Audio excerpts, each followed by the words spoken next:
دیکھیں اس کی ملٹیپل وجوہات ہیں. جو روپے کی قدر میں بہتری ہوئی ہے اس کی سب سے اوور آل جو ایک ریزن ہے وہ یہ ہے کہ جو گلوبل ڈیمانڈ ہے یو ایس ڈالر کی وہ بھی 10% ریڈیوس ہوئی ہے, 10% سے کم ہوئی ہے. اور اگر آپ دیکھیں تو ہماری ریمیٹنسز جو ہیں فورن ریمیٹنس وہ 2 بلین سے کراس ہو گئی ہیں. تو انفلو بھی آ رہا ہے اور ڈالر کی ڈیمانڈ بھی کم ہو رہی ہے. اور تیسری ایک بڑی امپورٹنٹ جو چیز ہے وہ دیکھنے والی ہے کہ ڈالر جو ہے وہ پاؤنڈ اور یورو کے کمپیریزن میں ویک ہو رہا ہے.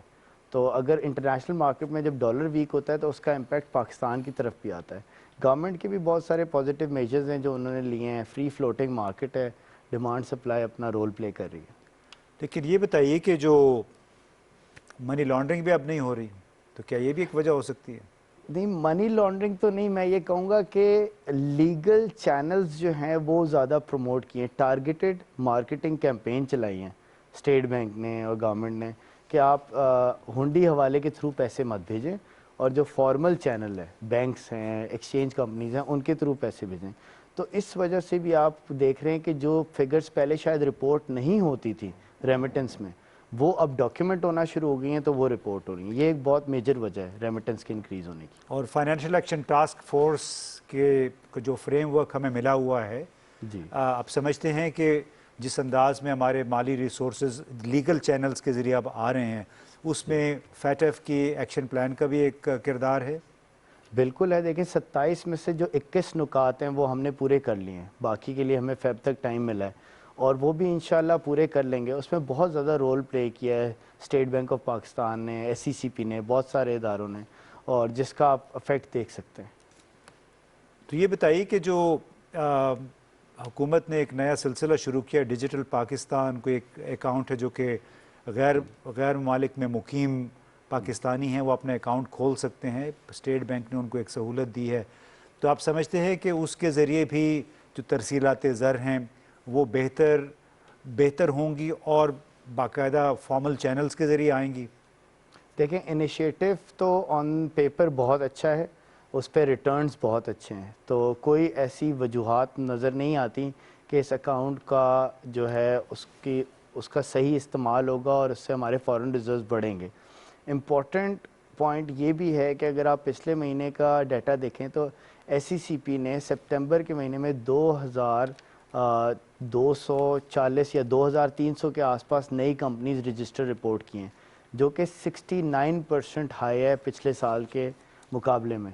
تو نہ کہ صرف ریمیٹنس ورکر ریمیٹنس آ رہی ہے بلکہ فورن انویسٹمنٹ بھی آ رہی ہے, باہر سے پیسہ ہمارے ملک میں انویسٹ ہونا شروع ہو گیا ہے. 49 کمپنیز نے صرف سپٹمبر کے مہینے میں رپورٹ کیا ہے کہ ہمارے کمپنی میں باہر ملک کی انویسٹمنٹ شامل ہوئی ہے. تو یہ ساری چیزیں ایک پازیٹیو امپیکٹ ہے جو میں دیکھ رہا ہوں جس کا رزلٹ نظر آ رہا ہے.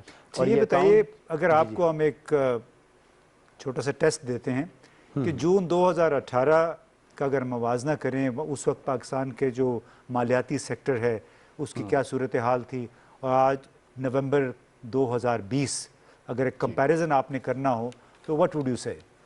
سر دیکھیں جون 2018 میری میموری کے مطابق آئی تھنک 1.7 بلین کے آس پاس کی ایوریج تھی ہماری جو ریمیٹنس کی تھی جو ہر سال آ رہی تھی. اب اگر میں اس کو کمپیئر کرتا ہوں تو پچھلے 4 مہینے سے ہم 2 بلین کراس کر رہے ہیں اور ہم نے اپنی ہسٹری کا سب سے ہائیسٹ نمبر ٹچ کیا 2.8 بلین سپٹمبر میں. ہاں ایک سیزنل امپیکٹ ہوتا ہے, عید الاضحیٰ کا امپیکٹ تھا اور ساری چیزیں ہوتی ہیں, لیکن یہ سیزنل امپیکٹ پچھلے سالوں سے تقریباً 40% زیادہ دیکھا گیا. تو 2018 اور آج میں یہ فرق ہے کہ فیٹ ایف کی ریکمنڈیشنز پہ عمل کر کے اور بہت ساری چیزوں کو آن ریکارڈ سٹیٹسٹکس کو صحیح کر کے اب چیزیں ڈاکیومنٹ ہو رہی ہیں. اگست کے مہینے سے اسٹیٹ بینک نے یہ بھی کہا ہے کہ جو ہمیں کنٹری وائز ڈیٹا آتا تھا یعنی کہ یو کے, یو ایس, سعودی عربیہ اور یو اے ای, جو ہمارے 4 بڑے کوریڈورز ہیں پاکستان میں ریمیٹنس والے, ان کی جو ڈیٹا رپورٹنگ ہے وہ بھی اسٹیٹ بینک نے اسٹریم لائن کی ہے یعنی کہ قدر بہتر کی ہے, جس کی وجہ سے اب ہمیں کنٹری ٹو کنٹری سٹیٹسٹکس بھی ڈیٹا آئے گا. تو میں وہی بات پہ کہوں گا پہلے جو چیزیں انڈاکیومنٹڈ تھی وہ ڈاکیومنٹ ہو رہی ہیں, ایک تو وہ افیکٹ آ رہا ہے, اور دوسری بات یہ ہے کہ جو لوگ ورکر ریمیٹنس پہلے کیا کہتے ہیں سیونگز اپنی کر کے بیٹھے ہوئے تھے وہاں باہر ملکوں میں, وہ سیونگز یہاں ٹرانسفر کر رہے ہیں اور فیملیز یہاں موو ہو رہی ہیں.